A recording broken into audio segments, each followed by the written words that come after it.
dalam permainan, walau hidup ada hiburan.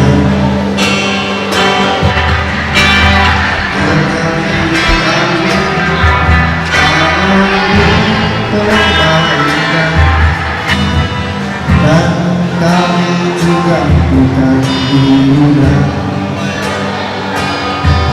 Turutkan harga sebagai asli warna engkau menjadi manusia setengah jiwa.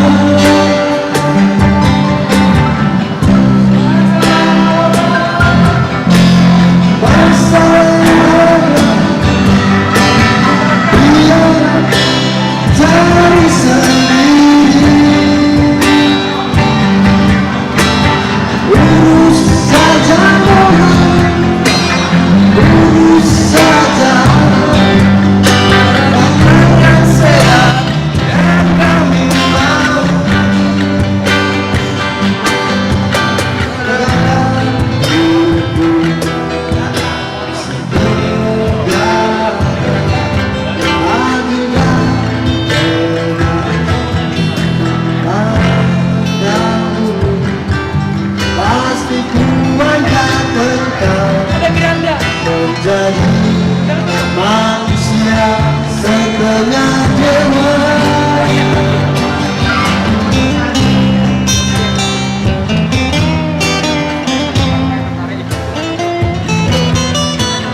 Teman-teman yang ingin bergabung bersama kami, silakan duduk di tempat yang disediakan bebas.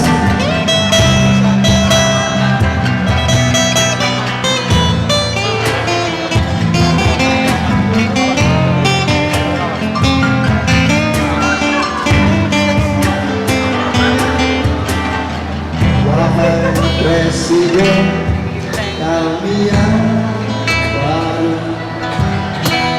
kamu harus dengar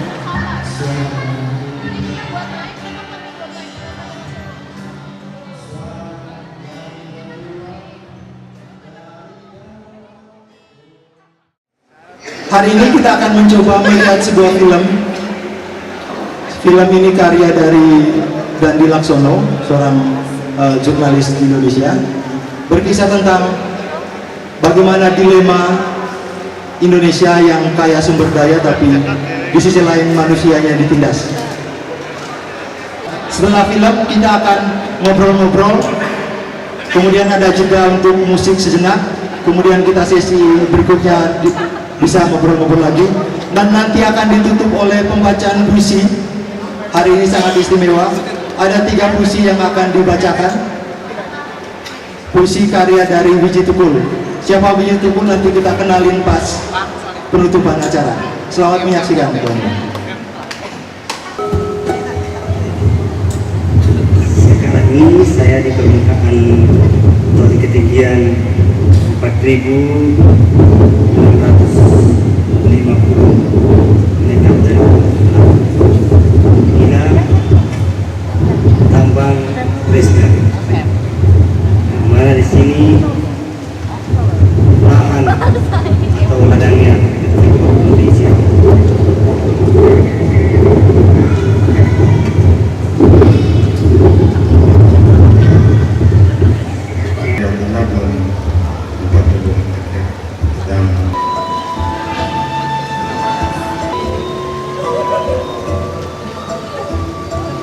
Tidak benar.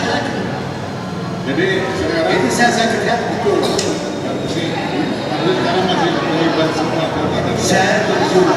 Mungkin ya kalau untuk makan dari hari atau tidak lebih dari itu susah.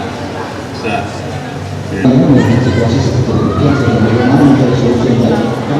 Sengsara seperti apa? Seperti para koruptor. Seperti para koruptor. Seperti para koruptor. Baru kali ini saya lihat film dokumenter tentang Freeport. Saat lihat film ini, saya itu jadi teman saya yang kerja di sana. Ada teman kuliah saya dulu yang kerja di sana. Nggak tahu waktu kejadian ini tuh dia sudah masuk atau gimana kan? Jadi pengen menghubungi dia itu. Semoga bisa dihubungi dan semoga. Oke, selamat ya. Sebagai terlengkap, sebenarnya apa yang bisa saya lakukan? Nah, ini mungkin bisa memancing atau memantik pemikiran teman-teman juga. Karena film ini sudah terjadi.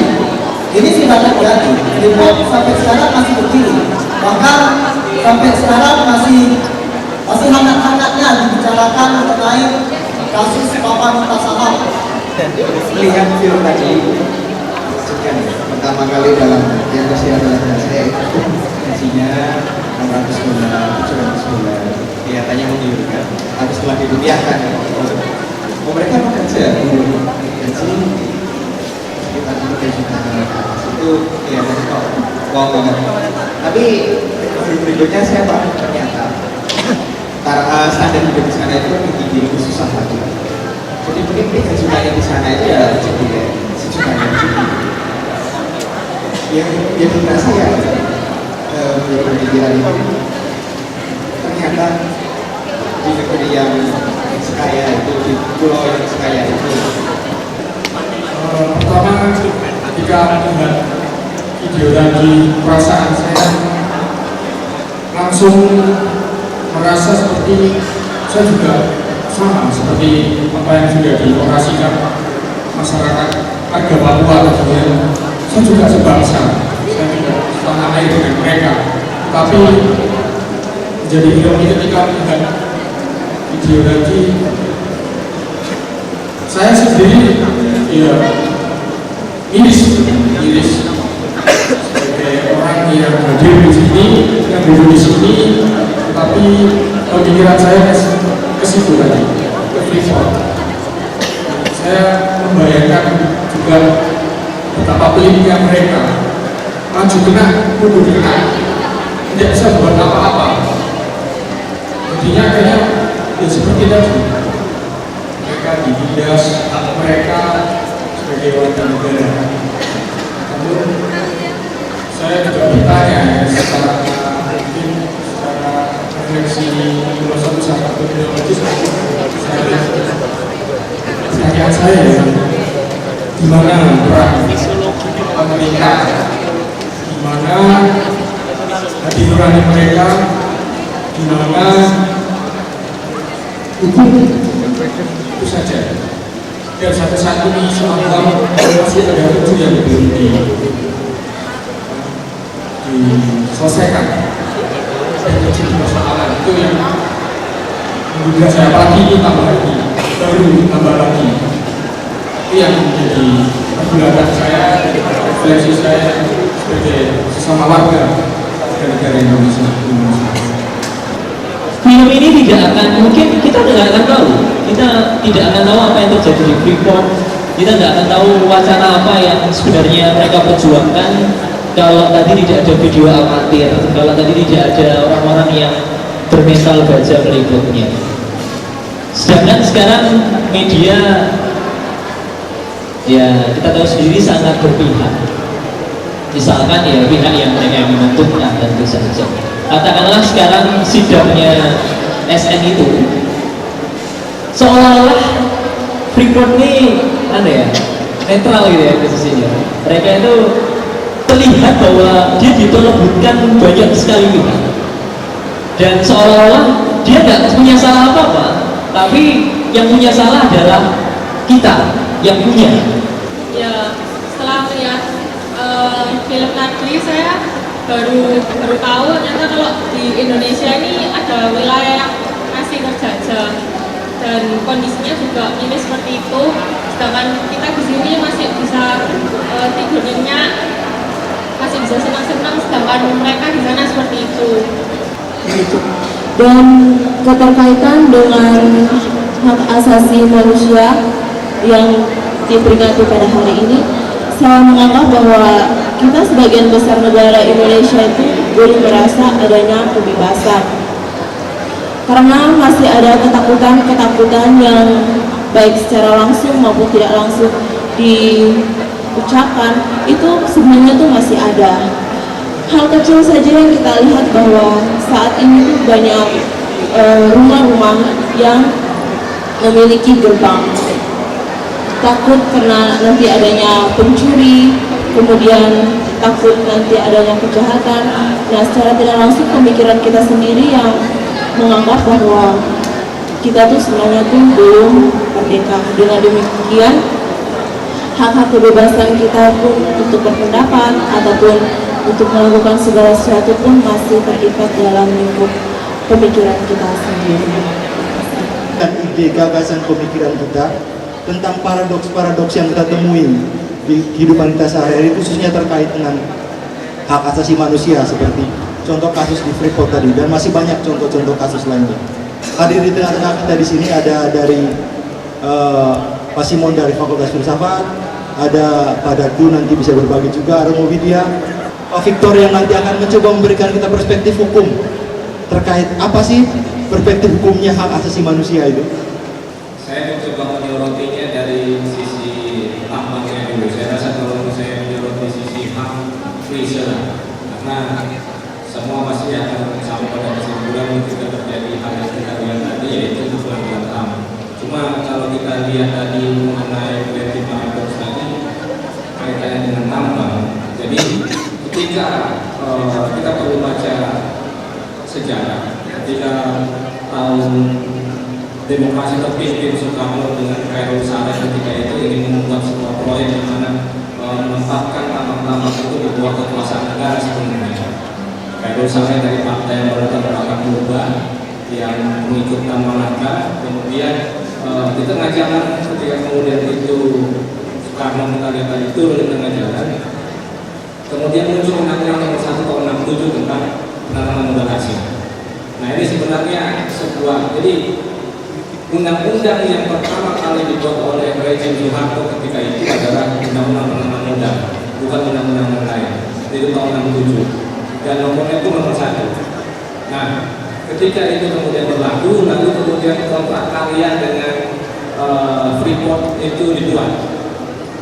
Bahkan dibuat sebelum yang namanya penentuan pendapat rakyat atau PPR di Papua itu dilaksanakan. Jadi kasarnya Papua itu sudah dijual oleh Soeharto sebelum Papua secara resmi masuk sebagai salah satu provinsi Indonesia.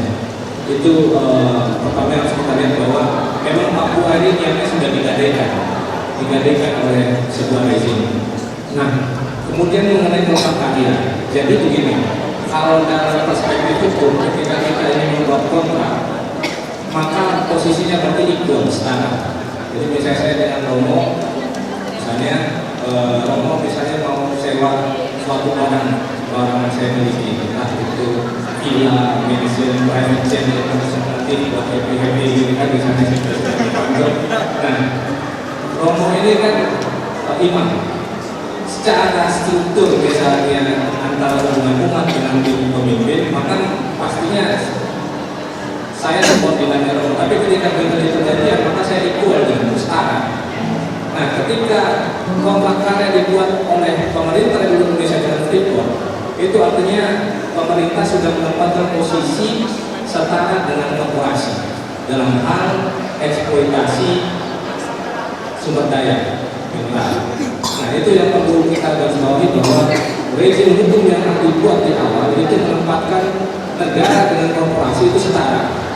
Sebenarnya logikanya adalah ketika kita punya sumber daya, ada korporasi datang, maka kan negara itu berada superior di atas korporasi.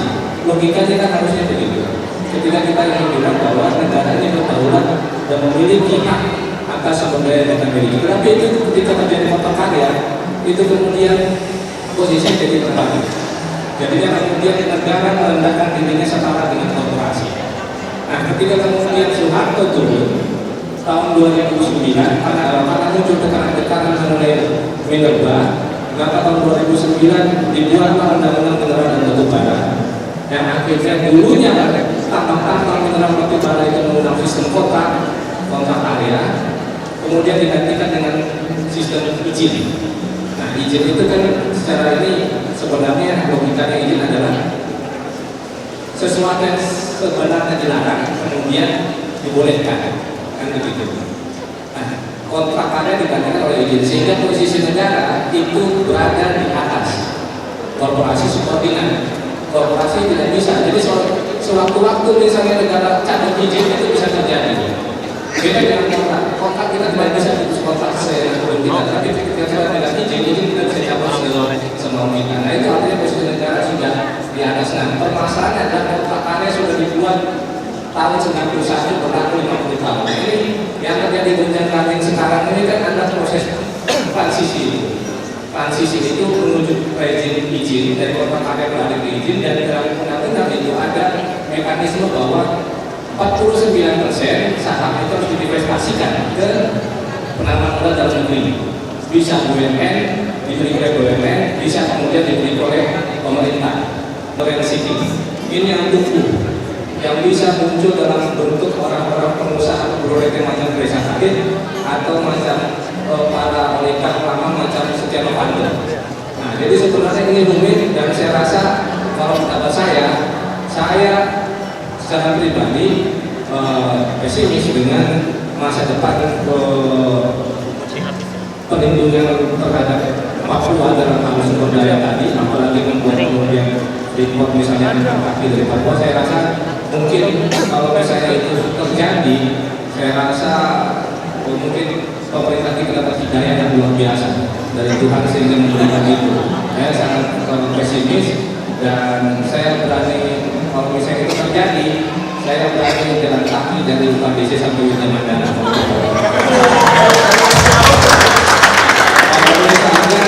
Kalau tadi Pak Victor banyak menyampaikan mengenai perspektif hukum dalam Freeport, saya justru mungkin lebih tertarik membicarakan yang hak asasi manusianya gitu ya.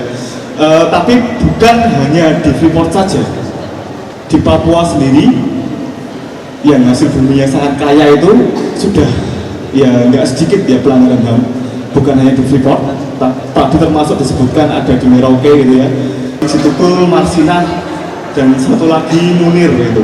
Itu sosok-sosok pejuang hak asasi manusia yang di Indonesia yang justru dia juga ikut dihilangkan nyawanya, ada yang dihilangkan jejaknya juga. Munir itu juga dikenal karena dia berhadapan dengan Badan Intelijen Negara. Dia dibunuh dengan cara yang misterius, pelakunya ketahuan, tapi siapa yang ada di balik itu nggak pernah diusut lebih jauh ya. Yang melakukan itu mereka mendapat sanksi, tapi yang di atas mereka yang berhak memberi komando mereka itu yang kemudian tidak terungkap, tidak disinggung. Itu yang menjadi keanehan, dan begitu saya rasa teman-teman perlu sekali untuk menyadari bahwa di negara kita ini masih banyak sekali terjadi pelanggaran hak asasi manusia. Tapi kita menemukan ada satu narasi yang sebenarnya juga real kita hadapi, real kita alami, real kita dapatkan, yaitu narasi penderitaan. Nah, narasi penderitaan ini dalam salah satu skip nanti yang menarik menurut saya adalah ungkapan dari Supriyono. Kita sudah bernegosiasi, kita sudah menjalankan apapun, tapi semuanya gagal. Terakhir, kita menghadapkannya pada sehingga ada hati nurani.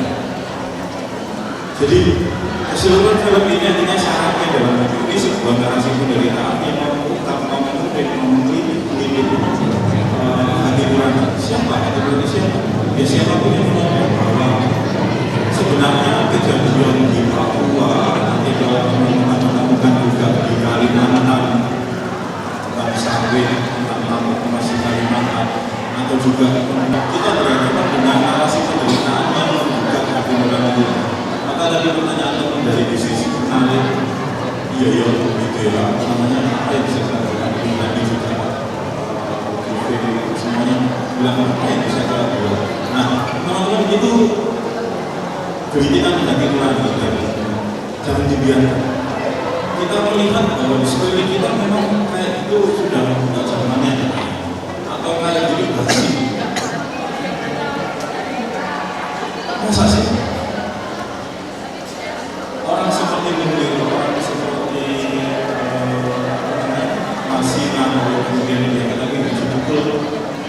konteks yang paling sederhana sekali kalau tadi bicara soal yang tidak bisa bersyukur itu belum cukup.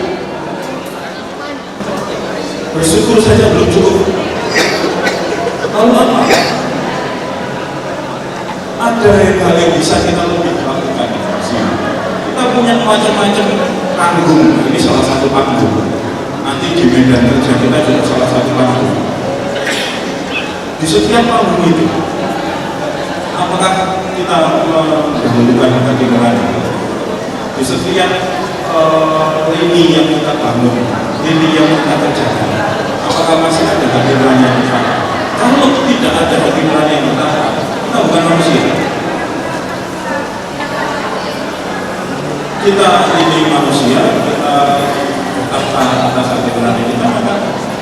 Maka ini yang menjadi kekuatan. Bahkan seorang polisi, seorang tentara dia mestinya juga bisa melakukan apa ya, perintah yang tidak manusiawi. Inilah yang kemudian salah satu gagasan yang dibuat oleh salah satu polisi perempuan. Ini sekarang banalitas dalam kejahatan. Bahwa yang namanya kejahatan, yang namanya ketidakadilan, yang kekerasan itu menjadi dangkal karena pelakunya sendiri merasa itu wajar, merasa itu karena mungkin melakukan. Di dalam pelariannya dia membuat rangkaian puisi dan saya akan membacakan sekitar 2 di antaranya.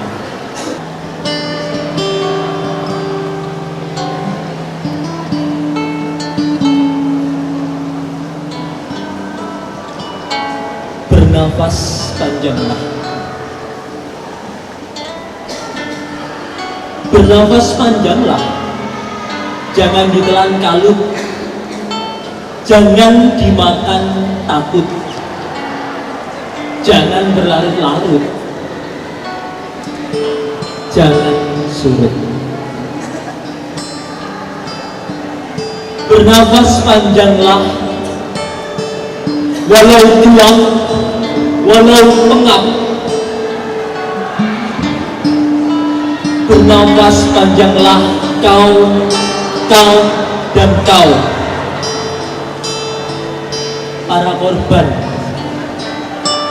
Aku, kalian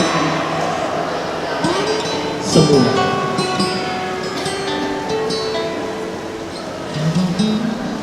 Bernafas panjanglah, melihat tank-tank dikerahkan,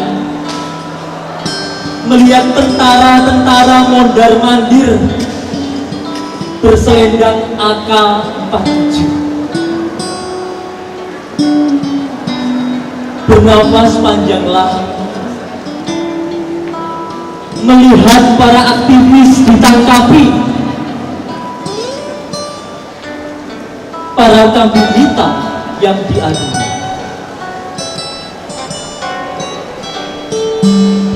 Bernafas panjanglah,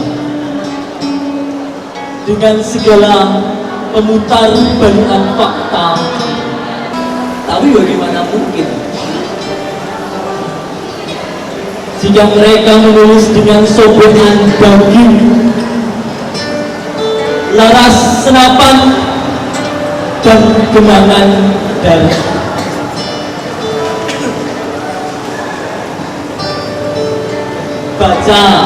Baca kembali buku kalian, dibuka lagi.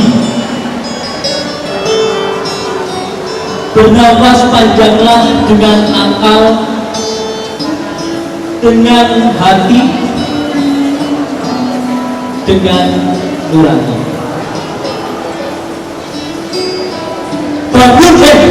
Bangun mas, bangun. Mbak, bangun mbak. Sudah sore, bangun. Bangunkan akal kita, bangunkan keberanian kita. Saya dapat melihat dalam tata tertib bahwa tidak ada sesuatu yang berubah, termasuk media itu tidak ada yang berubah. Setelah ditembak dengan katanya peluru tajam itu ya, mereka masih bertanya, kami ini manusia loh. Menurut kamu, kami ini apa? Kami ini bukan binatang, sehingga tidak bisa diperlakukan seperti binatang.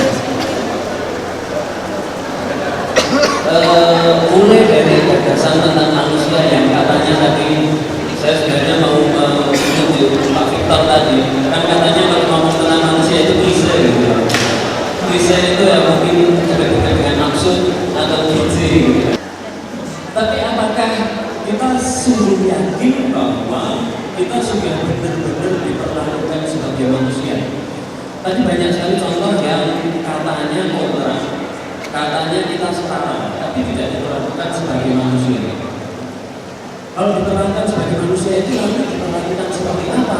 Bukan pertanyaannya.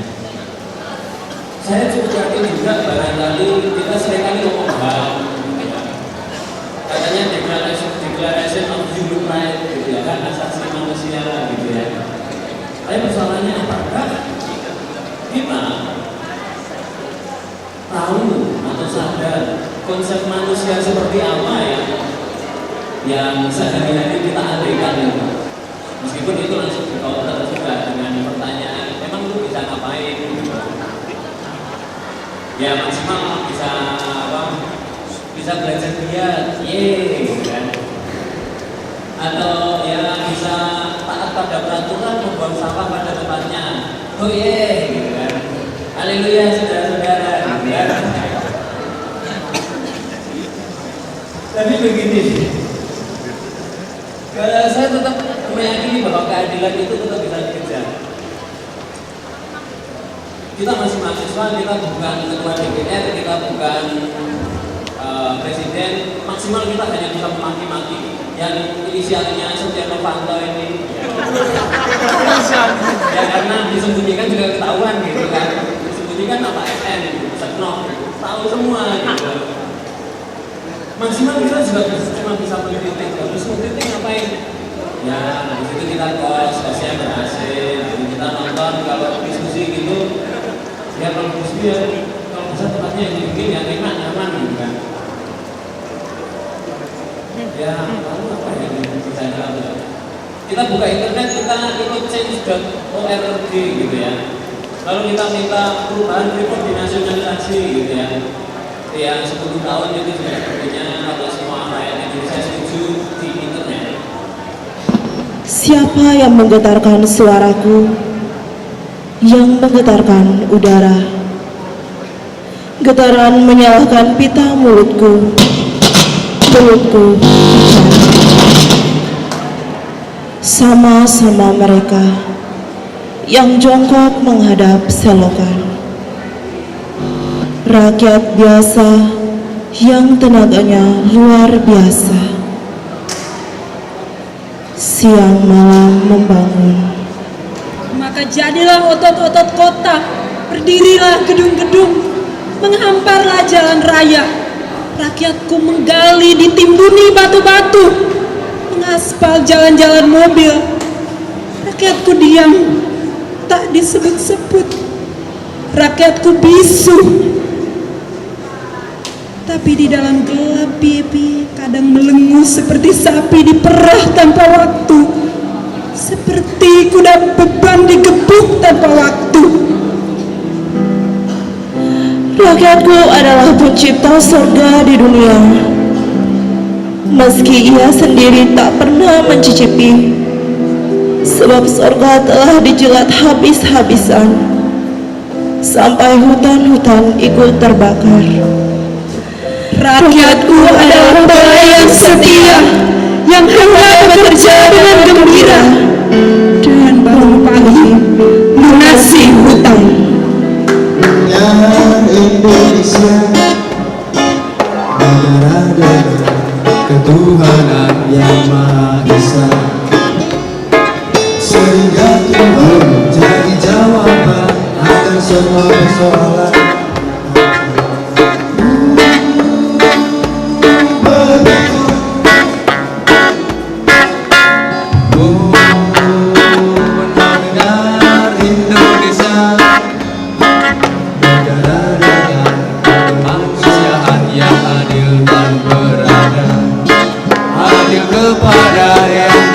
Kuasa dan beradab katanya setelah 65.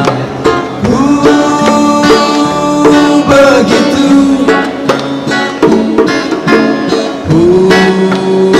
pernah dengar Indonesia, negara yang biasa kemudian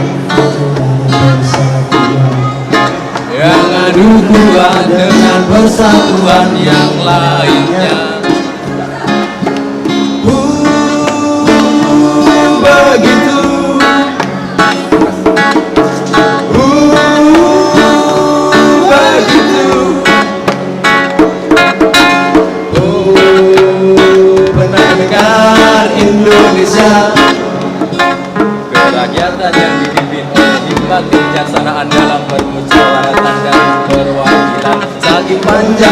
jadi gak ngerti. Begitu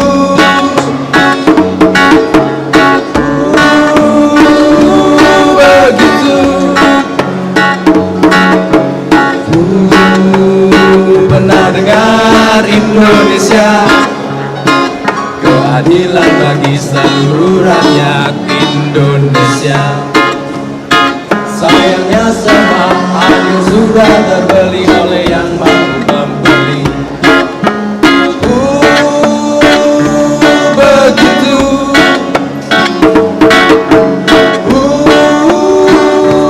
begitu. Ini Indonesia, ini Indonesia, ini Indonesia katanya. Ini Indonesia, ini Indonesia, ini Indonesia katanya.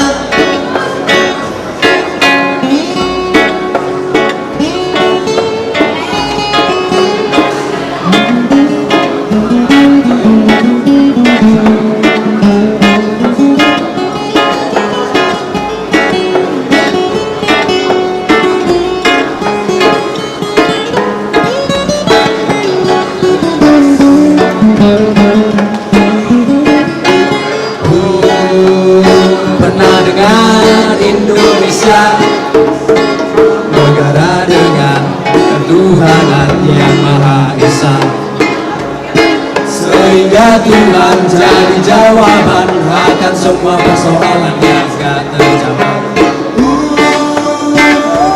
Begitu pernah dengar Indonesia, negara dengan kemanusiaan yang adil dan beradab, adil kepada yang punya kuasa dan beradab kepada segala makhluk.